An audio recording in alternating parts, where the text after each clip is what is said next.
Samajwadi party के राष्ट्रीय अध्यक्ष और पूर्व मुख्यमंत्री अखिलेश यादव ने बुधवार को अनवरगंज स्थित अपने नए आवासीय परिसर और पार्टी कार्यालय का विधिवत उद्घाटन किया। पूजन अर्चन के बाद उन्होंने नए सभागार का शिलान्यास भी किया। यह कार्यालय अब पीडीए भवन के नाम से जाना जाएगा, जिसका अर्थ है पीड़ित, दुखी और अपमानित। यह स्थान पार्टी नेताओं के लिए विचार मंथन और रणनीति तैयार करने का नया केंद्र बनेगा। जनसभा को संबोधित करते हुए अखिलेश यादव ने अपने कार्यकाल की उपलब्धियां गिनाई और कहा कि समाजवादी सरकार के दौरान प्रदेश में वास्तविक विकास हुआ। उन्होंने पूर्वांचल एक्सप्रेसवे को लेकर भाजपा सरकार की आलोचना करते हुए कहा कि अब केवल 4 लेन रह गया है, जबकि इसे 6 लेन बनाने की योजना समाजवादी सरकार में ही तय हो चुकी थी। सपा अध्यक्ष ने भाजपा सरकार पर विपक्षी नेताओं को निशाना बनाते हुए आरोप लगाते हुए कहा कि रमाकांत यादव, अब्बास अंसारी, मोहम्मद आजम खान और इरफान सोलंकी जैसे नेताओं पर झूठे मुकदमे दर्ज किए गए, जबकि भाजपा नेताओं के खिलाफ कोई कार्रवाई नहीं होती।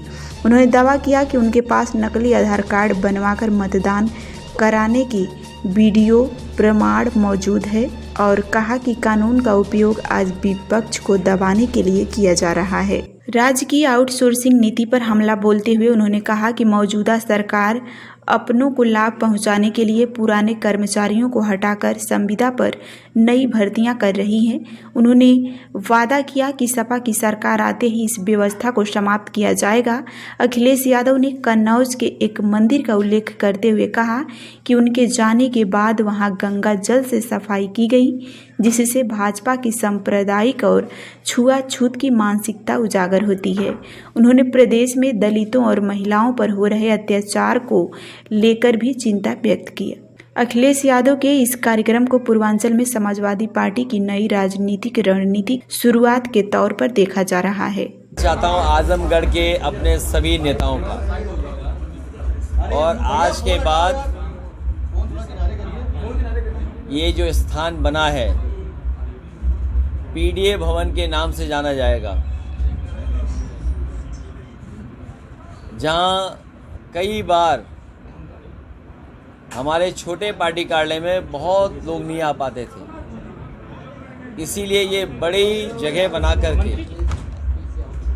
जिसमें हम लोग कार्यकर्ताओं के साथ बैठक, अपने सभी विधानसभा के नेता समय समय पर अपने क्षेत्र के कार्यकर्ता जनता की सुनवाई करते रहेंगे। जहां आजमगढ़ ने 10 विधानसभाएं, 2 लोकसभा जिताई हैं, नेताजी को, धर्मेंद्र को और मुझे भी बहुत कम समय के लिए मौका दिया यहाँ सेवा करने का। हम आजमगढ़ की जनता को और खासकर पूर्वांचल की जनता को भरोसा दिलाना चाहते हैं, जो विकास की गति समाजवादी सरकार में शुरू हुई थी, उस विकास के रास्ते को और आगे ले जाने का काम करेंगे।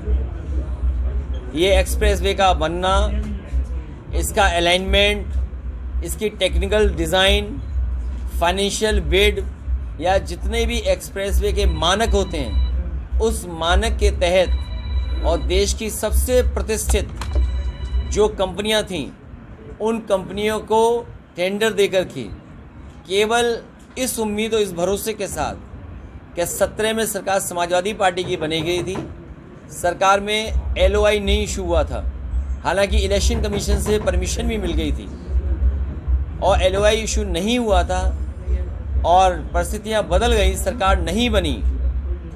जिस क्वालिटी का समाजवादी पूर्वांचल एक्सप्रेसवे बनना था, जिस समय इसका शिलान्यास हुआ था, विधानसभा के सामने हमारे साथ जितने साथी बैठे हैं, आदरणीय बलराम यादव जी, आदरणीय माधव प्रसाद पांडे जी, आदरणीय हमारे दुर्गा प्रसाद जी, रामा से विश्वकर्मा जी, पार्टी के जिलाध्यक्ष हवलदार यादव जी, संग्राम, या जितने भी साथी जिनका मैं नाम नहीं ले पा रहा हूँ, अंबिका चौधरी जी, आदरणीय अंबिका चौधरी जी, ये सब लोग शामिल थे उस विधानसभा के सामने।